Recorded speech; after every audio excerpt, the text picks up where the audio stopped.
ঠাকুরমশাই চলে এসেছে, এবার কিন্তু শুরু হয়ে গেল সত্যনারায়ণ পুজো।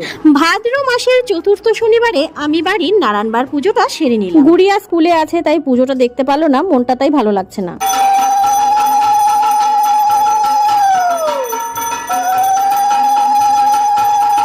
ব্যাস, পুজো কিন্তু এখন মোটামুটি শেষের দিকে, আর এখন কিন্তু চলছে আরো। সকাল সকাল উঠে যদি আয়োজন না করতাম তাহলে কিন্তু অনেকটাই দেরি হয়ে যেত। পুজোর পরে এই ঠাকুর ঘরটা এত সুন্দর লাগে যে বলার মতন। চলো তোমরা সবাই প্রণাম করে নাও, আর এখন কিন্তু তাড়াতাড়ি রান্নাঘরে যেতে হবে, অনেক কাজ। নারায়ণ পুজো কিন্তু কমপ্লিট হয়ে গেছে, আর এদিকে কিন্তু আমি খিচুড়ি বসিয়ে দিয়েছি।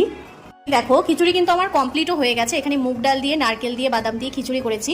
ওই বাড়িতে কিছু টুকিটাকি লোক আসবে, তো তার জন্যই বেশি কিছু করিনি, সামান্য ঘরে খাওয়ার জন্য। তো রাত্রে কিছু করতেই হতো, ওর জন্য একবারে খিচুড়ি। আর এখানে দেখো সয়াবিনের তরকারি করব, আর সেটা কিন্তু করব আমি এই আলু কোয়াশ দিয়ে।